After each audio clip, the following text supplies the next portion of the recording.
the inside. Cafe, former cafe. Before the inside. Okay. I know right side. Before then, I left here Pakiki. The inside. That's it. The inside. Time until finally, you see there, the deal is done. Transfer done. Club moved to Obuasi. And you know, you see there, Obuasi for no, almost the worst officiating I have ever seen was at Bebiani yesterday. The referee came Sunday. The referee came to frustrate Kotoko. Too many yellow cards, deliberately to weaken our team. Chairman K5 cried foul. Appreciating the but we very, very bad. Very, very bad. Football, no. And now, referees, no. Omu say omu park ni sunti omu nkwa ni de omu yo hwe ni ababa menka no kwencho team kobobo na ya start ball no seriously wakoya de kra onya yellow card untimi mo ball so obo 5 yellow cards me me sin mu miensa enye yellow card dia o be so weak team no enti na me ma yellow card by heart no ukwa yeso akasa etia no na se bi mpia bia say to no ma na Kotoko se Ghana football Kotoko se Ghana football Kotoko na di referee no bai yenye ka bi ni se Ghana football yenye you can't be any Ghana football. One match we have a DA. Say defender head the ball. Defender no not striker nechi. Now defender need to make Chelsea ball need to beat striker and pay outside. But I say maybe that. That's on the day. Very very bad. Very very bad. And what you cry? When you or many life men need me na ye mu bia who say omo kuti akoto. Enye nkofo sie. No kra na make am say bia me Kotoko ni no. Nkofo sie too much. Ni won kwenti a yankwa yakwa because so bit me share ya or the adidin. Yan so show bia hu da bia ye muntie ye mfa ho. Eni ti mo mo ye sa no. Tama nti we dey Chama K5 din chechire mu no abati ti. No more Europe. Kotoko play Antalyaspor from Turkey, Super Sports from South Africa, and Enyimba International, among others, in a pre-season tournament in Lagos. Tama, we see the Ebano. We say na say Rebecca say Kotoko 4 plan say season we are on Beheseka on Benya pre-season tour Europa. But information picking say Sisi Ade Akwaku we wo Lagos. It say Honmuna Kotoko Akwaku Akwaku free pre-season, you know. Ahead of hopefully Africa on Bekono. Sharp division hit House of Folk board split into 50-50. Dr. Nyaho Tamakru and others pushing for Dr. Prosper Nate Ogum. Maswa Kunodu leads, but Coach Bashir Hayford is back into the race. Coach has coaching job now. Tama, meet my catcher will say from the year picking it dear. The year picking it dear. It doesn't look to me like Watara. I bet to Aswakuchi has been from where we are picking.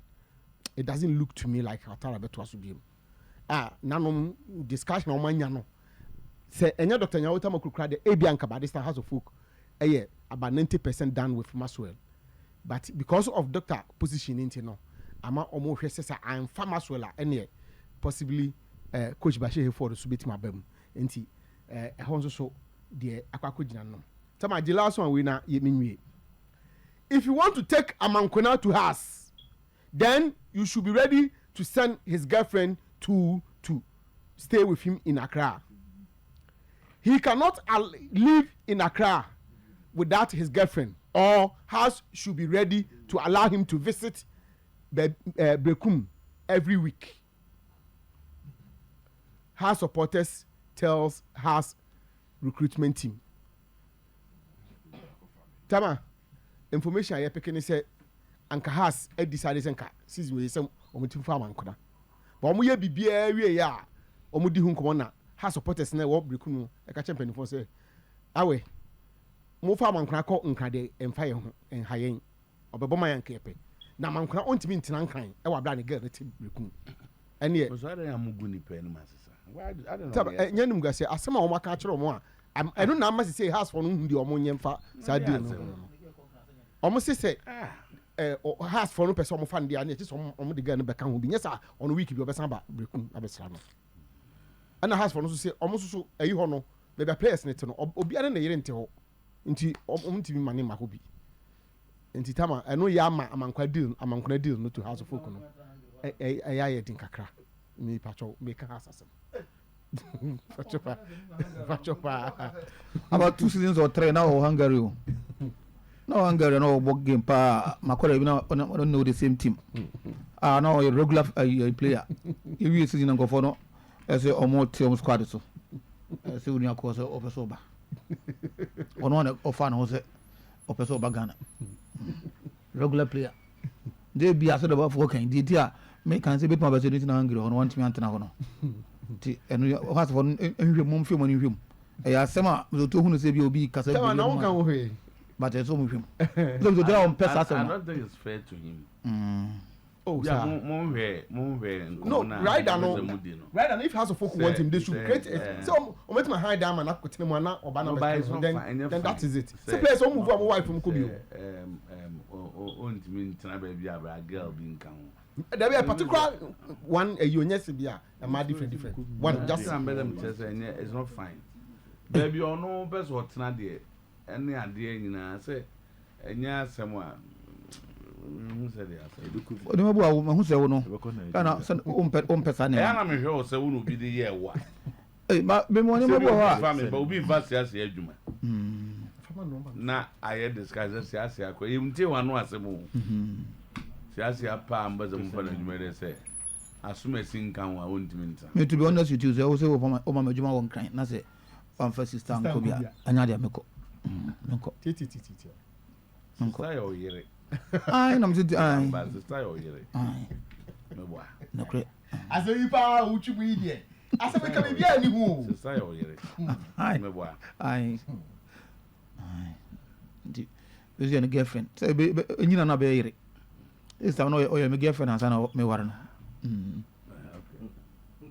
ba jo mon fa fo ana wo wi ai ba cho won ko si ba bia ne di ba cho me ba wi enti no say ala no ma ko ka tre be say amangura ge ni o nti mo bo obi asa abas onu ni break for na senate omze kasa che microphone aba kagu mic o lady bi o break mo ti ma me agwa busa no ana o senior man e be na isa na le no busa no busa o deny le no ntu kwan na see me say me we deny case over we deny no cross over kan case over but we deny na time office over we deny their case over we deny o see na senior man be na man isa me da say ba say asem no man kwai na so folk problem solve Manko na best striker in Ghana league kai Judi na ya kwa ya ah ye ba so ye be kan wasem be ya kwa he so wo o na fans working ya fa me tie mi na me tie senior man o fans bi so to wo wati ho ve no ko fio ko fio kwa se o ka so be hyew obeshewa no mo sati ko fio e dia go no and has go for sanko for na concrete on go for concrete na ye mama on go ko fi wa okay and mu wa we ya go ye mama na we say ha no to has for dey say obu twanyo magumu ase simple manko na wa has oben say Alonso's profile coming into Madrid is a big coach profile. His record speaks for himself. He's not a novice in player management, and others Ashgold'S seems to imply. Meaning that if that was you, but also if you are managing Leverkusen with players they are yet to get to the top, it is a big difference between managing Mbappe where Drew Sruhe dada. Harry again, Ouattara is the one behind Amankwa to us. So how is he not continuing? But all discussions with other coaches are on hold until the season ends. If Ouattara wins the last 2 games, he may be in the top 4, and that cements his stay. These players were justified players. They will now buy Premier League experienced players for him and see for a half season. An info for you. Tama, I confirm my story no. I confirm my story no. Tama, the second line no. The second line no. I say all discussions with other coaches are on hold. My story says the board has been divided into 50-50. Ebinom fo say Ouattara ni no kakra nti yenhwe no.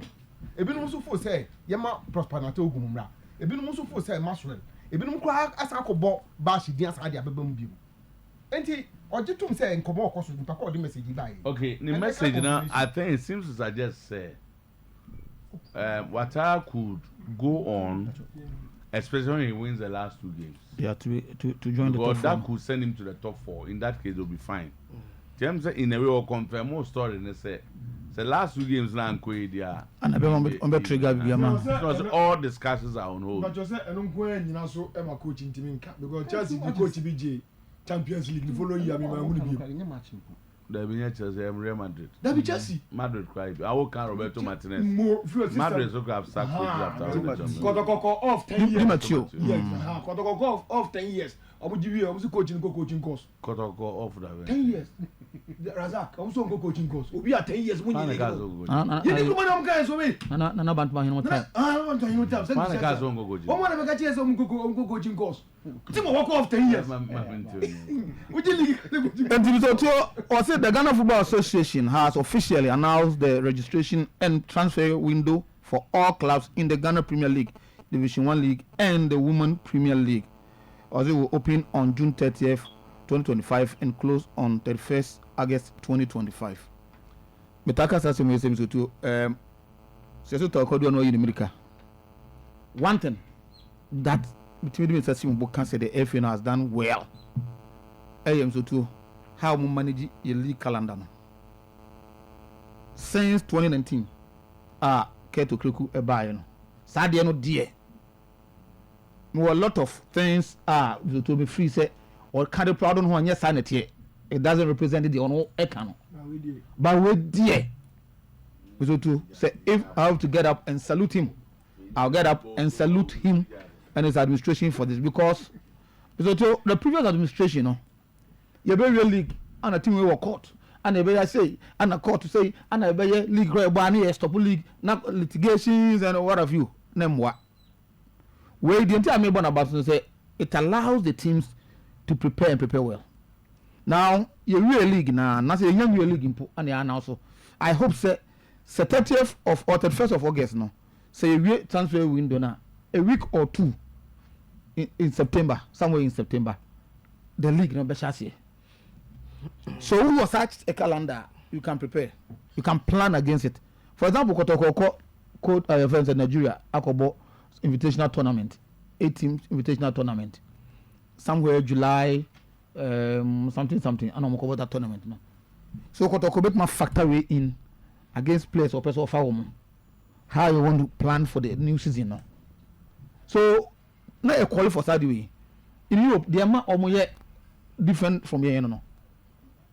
At any point in time, Premier League, you name say Premier League we are Premier League be chassis no and in August and for years you name say Premier League we are by the next 2 or 3 months August no Premier League chassis Spanish La Liga follow now say Italian Serie say all these top leagues no we know on calendar so Saturday we go there so too you more na baso say we be use free sa minimum a lot ISO mo ye American league no that of a successful league in a can wasem no that's a lot so how to folk player ba ko de bia metena sema na ya meja e yampadu proud to say or joining house of folk no national team player now you're proud to say arguably the best right back in our league obake yampadu na mzoto akoba say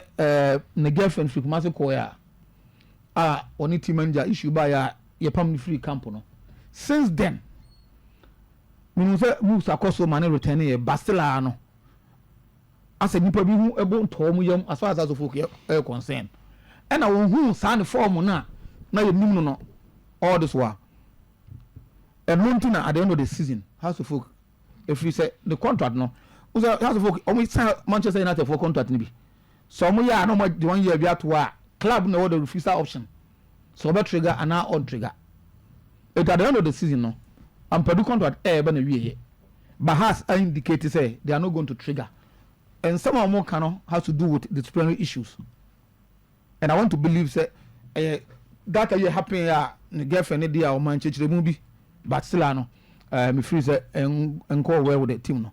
At the end of the day, me free say he's a good player. Me make my recommend number any other team. Maybe I don't know when but he's not a bad player. Just that we will move away from the form no kakra as against Selene no. Chairman K5, so to mami for me. Who's I say now had wanted to discuss that game. Now you better sir. You better discuss that game of course. Oh baby any. Baby na me kase so to baby any goal stars of all their form. E modiba omo bo nyina no. So to one thing one goal star is omo pekwan be fast or exercise that goes no. How to beat House of Folk and Kotoko. Oh baby any. Enunim omo tawo if no omo lead league na obi omo more confidence on Belgian league no. So omo calculation na. Only baby any top official calculation. O ka say so much Kotoko are they are talking about seeing a draw against Asante Kotoko. So no me surprise. But then I did acquire and say no say so Kotoko crash my game ni bi. But there was a goal be a referee disallow ye. Na a call say be start discussion about it because omu no omu screen so. What that say baby na play and pick a ball no offside and say offside. And but they happen you know Commander Griffiths ne the see ball boys no issue be you know. It take the shine out of all this and to discuss that no. In most cases Ghana a problem back no. Your game we are outside issues we are emwa emo nya kwan discuss game no properly. Okay. But then so too I think say some K5 are now can be belated. So say that it's too late. That's it. Bako. Brian Afe enko. There are interesting times ahead. Music so adi when e ma nche na abre no. Adi we handle. Anyway, it's a day kaka. That's it. And Bantuma for Mosimo Renim, Siampa Champions League in a marathon. Mosu Chiamo, especially Honorable Kwam Pokusi ID. MP so Mombahu. Orana, I don't know. Adenta Ghana lawyer. Boy na ono lawyer ono kujine mo okojibe ma. Adenta kumi. Si adi elesa na lawyer. Oh okay. Enti de ne mi se no ka se okojana se obi a owo eyere ne isa so nyem de on da bi on cha se mani emfa no kotu ne ha enti no okojina mu ko kan mara papa. Obo bua no akode mara na koto a mo ye no. Onti ode no oyo mo aduma. Oyo si adi ye. Ode mara no tu ye kama. A pipe was one I no to we ran after a bus for about 10 minutes. Okay, Mr. Too many how. But first and first, clubs never started recruitment. But every recruitment in common also. When say fear the RTU bought playoffs. Okay. But we crew one some no who RTU at me budru level when your players about maybe I will a quick one but say reliable source. I pick information yesterday. The Hearts will have their pre-season in Nigeria around July. But can't confirm if they are part of the tournament or not. They are not. Wait, DSTV now. The Hearts will be Nigeria in July. Yeah, Ebi are not Abuja. Okay. Yeah, big clubs. So that big clubs yo. Yeah, big club. So that means Where Lagos? Ebi amu dani Abuja. Where Lagos? Ebi amu dani number one, RTU coming back. There's a higher possibility we need this Friday. I'm back to Wonders. 11 Wonders. Yeah. I'm not Wonders, never. That's all to me, of course. Oh boy, Accra. Now, me told me question about Bizani. Say, it is here the measures nego akwen mu RTU ba omun sa me dey omun ye biem na. They said in players ransom. Serious. Obi ababo Premier League. Now the last 2 matches, Mr. Two, what they are total pass. The last match, quite when Timian raised a team to come and play. I mean, had the 3 free points my Olympics. The only issue was that we too. When you say 3 free points no Olympics 5 because RT did not show up no. Nenya has we know Bechemna and Kema has we Olympics guy. Yes. Has the 45 points Olympics now 44. So nka RT one show up at Accra Sports Stadium no and Ketimo Obiwe. And that is the damage and Kebet Media League no. But on that day Olympics and Keke ball no all the teams now Heart of Lions ebetimi aseli through Karela beko takwa akwa akoshe has beko bechima akwa akoshe until at no point na say Olympics nya sa 3 free points no or no to or no an area. But look at the damage omo cause here. And there was no serious punishment to the club. Yam punish club no. 1 for not playing the game, 2 for parading unqualified players deliberately. No to your ebu how betimi the players about be be registration error bi where they were body trimu po asesa players a free tamale e dia afro bus atra kumasi akonkran akowura mu odawu akwa ball na players nya ne dia adwem boni say. Now after 1 season that team is coming back babo playoff with Timisa Bebo League and there was no serious punishment to that club. Now let's come to the recruitment. Clubs are concerned must learn from their. This is serious. And you can read about and I've get a cultural say Omusu Muranona, the mankind there was maybe not your satisfaction. Serious punishment. Obed wants to raise is this. A club which a year ago demonstrated said they cannot even fund the trip and pay their players to go and play a football game. To come over saying there should be some assurances. Yes, they will come, and this may happen. I say, a man say today evening, so I tell resurfacing baby, no some baller. They can't just go and play and come like that. Oh, and Tibia. They say who is behind it, who is funding the club, where are they going to get money? Because who said Division 1 they around that zone. Yeah. See how the cost of traveling near the end. Ever form. Say who like who has taken over the club? Who is funding it? One young gentleman. Problem tamale beko baseke beko pando ba kon na ba bedani asem. So club no muye na munye. Na there me relegation there's problems na doko. Don't problem. But there are problems on this. Problems there was problem. Go for relegation. So Olympics o man go. I've seen why me I've seen let me say Oberoya. The guy I've seen him unjo bars are different from correct bars view. And yet the Kunya accident. So at least he's showing say he has the capacity to. Okay, yeah. But I think that's a genuine concern. Moto, moving forward, recruitment now teams in Bayern they should be careful. Both hard to focus and Kotoko. You should study the player to know the amount player near successful or club or our deba. Yeah, this is a man Amankuna ye. Amankuna mitimi ene de. So all the system say obe bo amankuna better akia to only 5 goals kra wonya ma. If you watch amankuna on take enti omu hu say omu team the system net saying he's a good player. He will do the scoring. What Watara na recommend. Until I'm say omu go through the process. You see a way. You say Watara betimi atana ontimi ntana. They should fix that part. Among fixing that part. He's a player that can improve the profile of how to folk and even the scoring of how to folk. Because season where the back where has Hammo a good share. Yeah, scoring. So indeed, based on the profile, but Mizoto, I've watched Amankuna over 5 matches. Solid player without the ball, 0. Without Mizoto and Obeche Yebeje. So if you don't get tacklers around him, why have we go? Okay. Then and look at the end managers never fix on it. In terms of complaining and all those things, they will fix on it. Because this season, Sani Koni and himself said to say never be but we've not seen Seto say. Oh, hard to fuck you. Who said ni?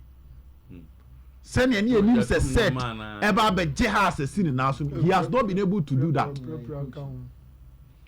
So all those things must be considered. The fans can have certain players that they love, but at the end of the day, manager no bano or you play or penana or you play or be suiting the star na. Sign your money in see a check it. So one neighbor coach yes. O se si amino kese se watara na coach. No kwa. Do kodia. E masola na.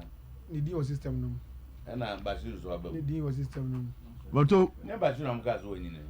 Che dai ko meeting say the Harry carry information bebre no kro na say dia na. Most of them. Bebe ha bebre no kro ba say dia. Ba bia na odi bi fa na adu bia ntim no. Bia no kro.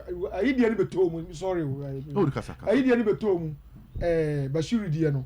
Ana na ebi recommend say atem na ye ko fa watara no. Omo recommend Bashiru e ma board no. Enti do baby na supporters no so ye ka bibia ye omuntie. E no omo hwe omo recommendation omo hwe board no so de.